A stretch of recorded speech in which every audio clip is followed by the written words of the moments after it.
Fala, gente, boa tarde. Meu nome é Thiago e eu vou. Essa aula de Image Processing, né, professor Luiz Velho, eu vou explicar o paper do iMagic, né? Então vamos entender como é que é esse negócio. Eu dividi a apresentação em introdução, né? Método, a gente falar um pouquinho, umas análises sobre algumas partes aí do método, né? Os resultados e as limitações. Vamos para a introdução. Então, qual que é a ideia do iMagic, né? O iMagic é um método de edição de imagem, né? A partir apenas da própria imagem, né? E de um prompt, né? Do texto sobre o que você quer editar, né? O que a gente chamaria de target edit. Então, a ideia é você conseguir editar a imagem só com essas duas coisas. Bom, vamos entender um pouco então sobre um pouquinho aí, a gente já vem vendo nas últimas aulas, né? Mas vamos revisar um pouquinho o que os outros métodos de edição, né, fazem para a gente entender a diferença entre o iMagic e eles, né? Ou seja, qual a contribuição do iMagic. Então, métodos antigos, né? Antigos não, mas outros tipos de método, né? Tipo, que até o Rodrigo estava falando, né? Usa muito a ideia de você usar máscaras, né, de inpainting, né, de você pintar em cima da imagem para você alterar, para você conseguir preservar a parte que não está mascarada, e o que está mascarado você alterar na imagem, né, ou seja, é um jeito fácil de você conseguir indicar para o modelo o que você quer que ele altere, né. Então aqui a gente são dos artigos que ele usa como referência, né, o iMagic no artigo, no paper. E a gente pode ver, né, que faz a máscara perto do cachorro, cria bola, cria um pote de água, cria montanha, grande muralha, várias coisas. Mas então o foco desse aqui usa máscaras, né, métodos de pintar sobre a imagem. Outros métodos, né, algum não exatamente problema, né, mas eles têm uma certa restrição de que eles são muito específicos, né, no domínio, né? Porque normalmente quando você está treinando um modelo, né, de deep learning, você treina e depois aqueles pesos só fazem o que eles viram nos dados, né? A gente sabe muito bem disso. E isso é uma certa restrição, né? Por exemplo, esse paper daí do Style Clip, né, que ele fala explicitamente, né, que o método dele é limitado ao pré-treinamento da Style Gun que eles usam, né? No, e do modelo do clipe, né? Para gerar lá os embeddings de language vision, né? Então, isso é uma certa restrição de outros métodos. E outra coisa que outros métodos que ele também menciona, que o artigo do iMagic também menciona, né? Que por exemplo, outros métodos de edição de imagem que precisam usar várias imagens de uma vez, né? Para você conseguir alterar o que você quer, né? Porque, assim ele consegue entender muito mais, por exemplo, a imagem do lado consegue entender muito melhor o conceito, né, do cachorro exatamente que ele quer, né, preservar, e aí você edita mais meio que só o fundo, né? Ou você consegue alterar o jeito que o cachorro está na foto, né, a posição dele, posing. Mas então essas são algumas limitações dos outros métodos, né? E, bom, vamos falar agora do iMagic, né? Do método iMagic. A ideia do iMagic é que a gente, diferentemente dos outros métodos antigos, a gente edite, né, como eu já falei, só com a imagem e um input, sem mais nenhum outro esforço, né, que a gente faça. Então, a nossa, a nossa ideia aqui vai ser uma estratégia para a gente preservar o conteúdo original da imagem, né, e fazendo somente as alterações necessárias, né? E a gente vai fazer isso meio que numa estratégia de 3 etapas. Bom, vou começar pela primeira etapa que precisa ser feita, é a da otimização do text embedding. Então, a primeira coisa é a gente vai ter a frase, né, sobre o que a gente quer editar. No caso, a gente tem um passarinho aqui e a gente quer o passarinho com asas abertas, né? Então a gente vai precisar codificar, né, encodar essa frase, né? Então você passa aí por qualquer modelo aí de encoding de texto, né? E vai ter o que a gente vai chamar de target embedding. Então, é,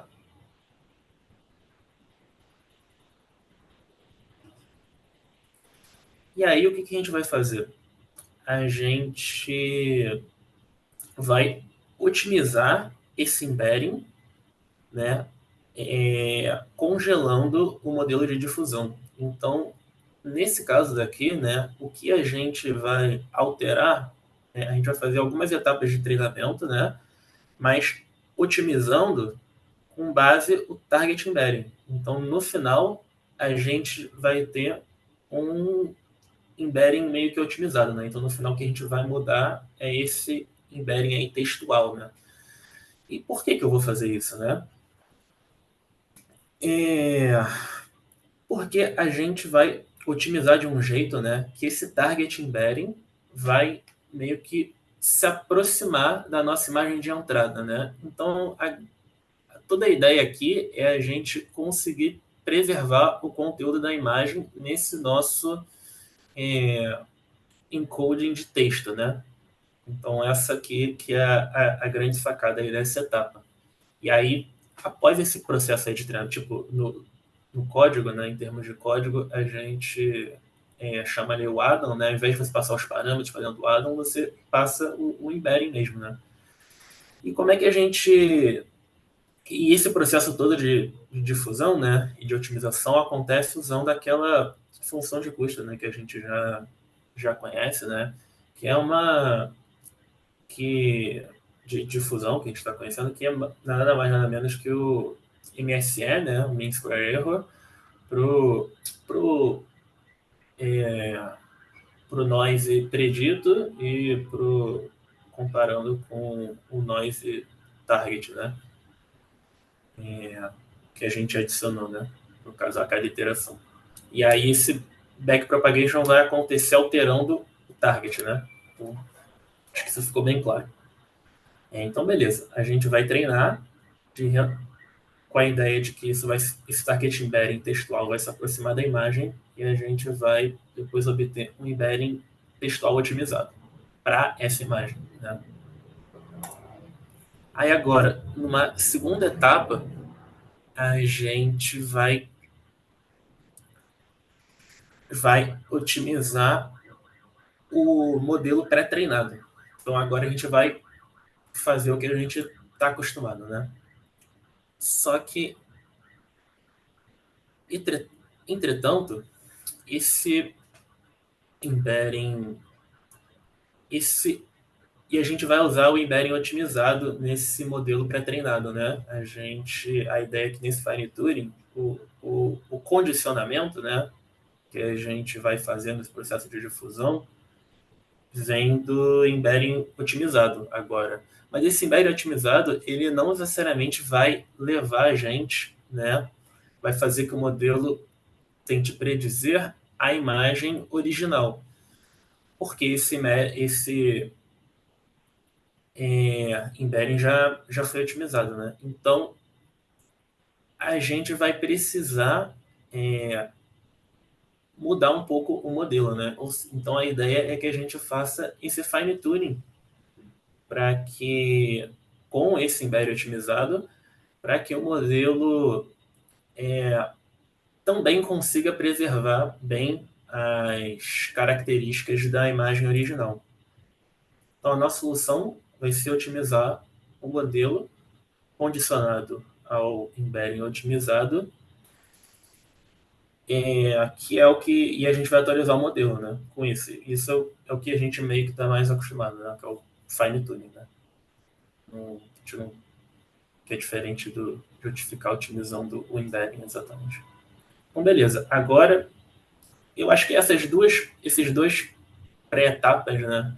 Que são a chave principal do artigo, né? Que ele faz essas duas abordagens aí para você meio que forçar que o embedding textual e o modelo consigam preservar bem as características de dados de entrada e não mudar e não fazer com que ele alucine muito, sabe? Para você conseguir editar coisas, detalhes na imagem, né? Você não consiga que ela evite dela alucinar muito. E aí você restringindo, fazendo essas duas restrições aqui, né? Você consegue preservar bem, pelo que ele fala. E aí a gente chega na última etapa, que seria a interpolação do text embedding. Então, agora que a gente já tem esses dois modelos que preservam bem a imagem de entrada, como a gente vai fazer de fato a edição que a gente quer, né? Porque meio contraditório, a gente quer fazer uma edição, mas tudo que a gente fez até agora é tentar preservar a imagem original, né? E a gente só meio que parece que está evitando editar. Mas aí chega uma grande sacada também. A gente, né, vai fazer o nosso processo de difusão normal, né? A gente faz lá as etapas de difusão, aplica o ruído na imagem, ou melhor, de antidifusão, e aí nesse processo de difusão a gente vai criando, ele vai gerando, né, informação nova, né? E a gente não usa nem o target e nem o embedding textual target, nem o embedding textual otimizado. A gente usa um meio termo. Então é por isso que a gente interpola, né? A gente vai usar algo entre o target e o otimizável. E aí, esse parâmetro aí, né, ele é um hiperparâmetro e isso é algo que você tem que ir testando manualmente. Então você meio que vai ter um embedding textual que você vai ter que ver o que se ajusta melhor para o seu problema, né? Para a sua imagem, que vai ter um pouco do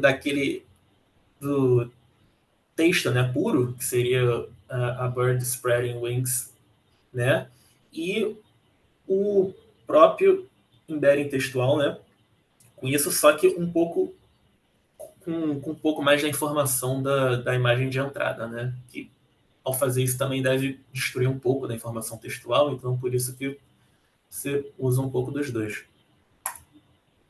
E aí aqui uma imagem de como que fica, né, o impacto dessa interpolação, né? O pessoal já fez isso, né? Já fazia isso um pouco nos outros métodos generativos, até em GAN, né? Como fazer aqueles GIFs de um objeto virando o outro, né? Mas como aqui, né, a gente está trabalhando numa distância bem pequena, né, entre a imagem editada e a imagem de input, né, porque a gente quer alterar somente um detalhe, né, então por isso que a gente fica obrigando tanto o modelo a preservar a imagem de entrada. E aí repara, olha só como ele conseguiu preservar bem os componentes principais, né, as altas frequências, e talvez as baixas também, e consegue alterar só a cor, né, do carro ao longo. E aí você tem todo um espectro de cor, né, que é o caminho que vai mudando gradualmente, né. Então, que ele até fala uma smooth interpolation, né? Que é bem suave, né? Para você mirando, editar em certos pequenos detalhes, né? Agora, algumas análises aqui que eu queria fazer sobre a etapa do fine tuning.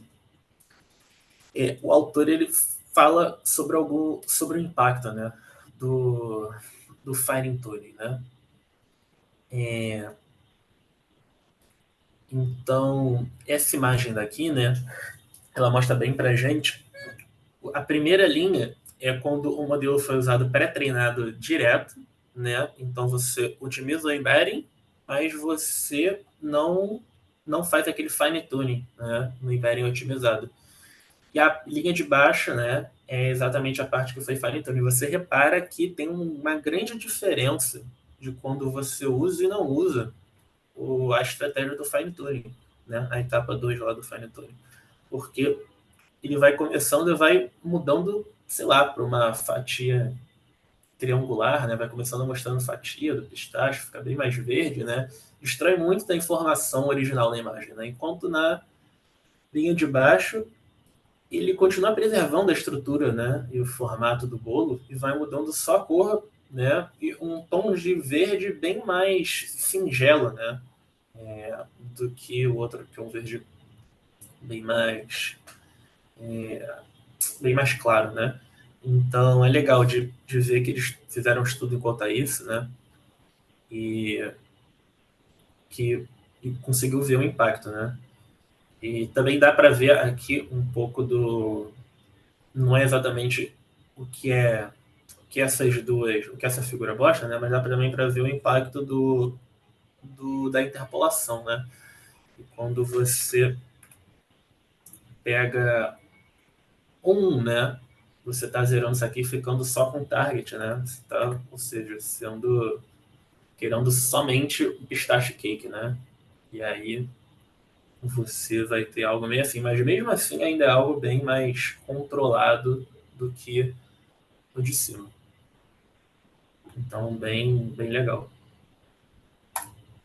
Outra coisa interessante é uma análise em cima do número de steps que você usa para fazer a otimização do seu embedding, né? Do seu embedding textual. E essa é uma imagem que estava no apêndice deles, né? E é bem interessante de ver que você tem que também controlar bem o número de steps que você usa, né? Porque se você também não fizer muitos passos, né, utilizando o seu embedding, é como se você não estivesse usando praticamente o target embedding, né, textual. E você vê que não muda muito, não dá tanto impacto assim, né? Então é a mesma coisa que você não tivesse feito nada. Mas quanto mais os passos vão aumentando, né, você vai vendo que a preservação do conteúdo vai ficando mais relevante, né? Principalmente aqui na de 100 para o pré-treinado, né, que o modelo em si também não tem informação, não sofreu aquele fine tuning que preserva a informação do input, né? Você vê que ele já começa a botar as imagens, fotos do cachorro, né? Do cachorro da imagem de entrada, né? Depois ele degrada mais rápido, né? E enquanto o fine tuning aqui com 100 etapas, né? Ele continua preservando bem, né? Mas ele depois é, começa a mostrar a foto desejada, né? Que a gente quer do cachorro. E aí, para muitas etapas, né, você destrói muito o seu embedding textual, né? E aí a imagem acaba degradando muito. E aí, o que eles usaram no artigo foi esse 100 daí, né? Então, eles usaram esse número de 100 para otimizar o embedding, né? Então você tem que tomar cuidado, né, para também não fazer pouco e também não fazer muito, né? Isso é um certo, talvez um problema do artigo. Vamos agora para olhar os resultados finais, né? E aqui alguns resultados, né, da, da imagem de input e a edição. Você vê que ficou muito bom. Eles conseguem editar, sabe, pequenas coisas, pequenos detalhes, sem alucinar o resto da imagem. É bem incrível mesmo. Aqui uma comparação com outros métodos de edição de imagem, né? E mostra, e você vê claramente que sempre acaba tendo uma alucinação, né? Por exemplo, aqui, né, nesse text to live, o DIB mudou completamente o cachorro. Esse aqui muda o fundo do cachorro. E tem uns aqui que, sei lá, nem dá para entender direito o que é esse animal. Você vê que alucina bastante e enquanto o iMagic consegue preservar bem, sabe? Preservar bem a estrutura. Então, legal de ver esses resultados do artigo. E outra característica legal, né, desse método, ou melhor, dessa estratégia, né, é que ele é invariante à escolha do modelo. Né? Você pode usar isso para qualquer modelo de, de difusão. Né? Acho que para qualquer modelo de geração, né, de imagem com texto. Né? E então, aqui eles usam esses dois modelos, né, tanto o Stable Diffusion quanto o Imagen. São os dois modelos que eles usam para fazer algumas análises no artigo. Então, outra característica interessante do método. Agora vamos para algumas limitações. Tá. Então, a gente vê que talvez essa coisa de você preservar muito a imagem de entrada, né? Tipo, ela é boa, mas ela também dá alguns problemas, né? Porque às vezes você preserva tanto que você não muda, né, a imagem de entrada, que é o que a gente pode ver em alguns casos aqui de falha, né, do algoritmo. O cachorro queria, na verdade, um cachorro deitado, né, e, sei lá, mudou um pouco o fundo, mas não mudou nada, né, quase. Ele, aqui, o do tráfego, né, botou o tráfego, sabe, meio que ali em detalhe no canto da imagem, né, mudou o zoom. Aqui também muda um pouco o zoom, né? E aqui ele até acrescentou o pepperoni, mas mudou, recortou a imagem, né? Mudou a angulação e tal. Então, um dos problemas, né, do modelo são essa parte que eu falei de ele aplicar as coisas muito sutis e não acabar mudando, não acabar criando nada, né? Porque você preserva demais a estrutura. E outro problema é que ele acaba afetando certos aspectos extrínsecos da imagem, né? Tipo essa angulação de câmera, zoom, e acaba destruindo um pouco, né? E às vezes nem cria exatamente o que você quer, né? E outra limitação também, né? Que até me deixou um pouco desestimulado a tentar testar o modelo, né? É que também é muito pesado essa abordagem, né? Você demora 7 minutos por edição usando uma A100. Então, né, lá no artigo, no Git, né, porque parece que eles tentaram, eles juntaram isso com o Stable Diffusion, né, ou estavam pretendendo juntar, já estava até dentro do repositório do Stable Diffusion, falavam que você tinha que ter no mínimo 30 gigas para conseguir rodar, né, então é um pouco desestimulante, né, talvez não é a melhor abordagem para você usar em tempo real, né? Porque você não consegue ter uma resposta tão rápida assim. Às vezes vale a pena você tentar criar outras imagens, né? Até ter uma coisa parecida do que editar uma imagem de fato. Que 7 minutos por edição pode parecer. Parece muita coisa. Mas de trabalhos futuros, eles mencionam que talvez esses problemas possam ser resolvidos incorporando um método de cross-attention para controlar, né? Ou você otimizando de uma maneira diferente. Mas eles já viram que talvez a gente consiga mitigar um pouco esses casos aí que deram errado. Mas é isso, então. Obrigado. Ótimo, perfeito. Vou só tirar aqui a gravação.